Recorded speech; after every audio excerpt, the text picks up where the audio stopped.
Shri Swami Samarth guys, नमस्कार. बघा मी लोणचं बनवायला घेतलेलं आहे. बघा मी आंबे कालच कापून सुकायला ठेवलेले.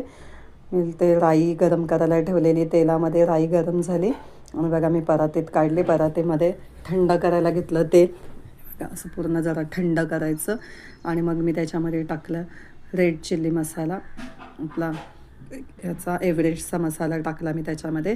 आणि मग हे बेडेकर मसाला, लोणचं रेड मिक्स बेडेकर मसाला घेतला, ते टाकलं त्याच्यामध्ये. हे बघा चांगलं मिक्स करून घ्यायचं. बघा सुंदर कलर आलेला होता हे बघा. आणि मग त्याच्यामध्ये टाकलं मी मीठ आपल्या चवीनुसार, किती खारट किती काय ते. मग त्याच्यामध्ये टाकली थोडीशी हळद. हे बघा चांगलं मिक्स करून घ्यायचं.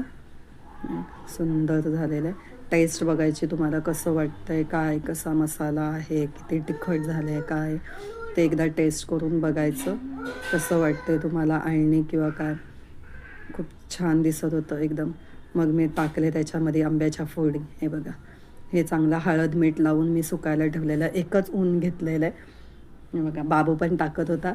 बाबू मला बाजूलाच बसलेला माझ्या, त्याला पण हौस वाटत होती मी कसं बनवते बघायची. तो साईडलाच बसून बघत होता. मग आंब्याच्या फोडी टाकल्या, मग चांगल्या मिक्स करून घेतल्या. हे बघा छान मिक्स करायचं, सगळ्याला तो मसाला लागला पाहिजे.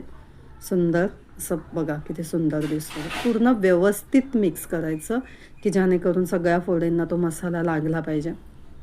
हे बघा आज मला जास्त काही तुम्हाला शेअर करायला भेटलं नाही मंडळी, कारण मी थोडी तब्येत माझी खराब असल्यामुळे झोपलेलीच होती. संध्याकाळी मी मसाला लोणचं बनवायला घेतलं. रात्री बनवलेलं हा लोणचं, त्याच्यामुळे मला तुम्हाला काहीच शेअर करता आलं नाही. हे बघा लोणचं मी बनवायला घेतलं. खूप सुंदर लोणचं दिसत होतं. आणि बेडेकर मसाला तर खूपच सुंदर असतो लोणच्यासाठी. टेस्ट पण त्याची छान लागते. हे बघा किती भारी वाटतं आहे बघा मिक्स झाल्यावर, आहे ना आपला घरगुती लोणचं. बघा छान मिक्स करायचं. तुम्हाला ह्याच्यामध्ये असं वाटलं तर थोडंसं गूळ टाकायचं. गूळ टाकलं तरी पण चालेल. आमच्या घरात गोड खात नाही, त्याच्यामुळे मी त्याच्यात काही गूळ वगैरे मिक्स केलं नाही. गूळ मिक्स करायचं छानपैकी बारीक खिसून. मग मस्त वाटतं ते, खायला पण सुंदर असतो. पण ह्या मुली खात नाही तसं, त्यांना असं साधा सिंपल आवडतं.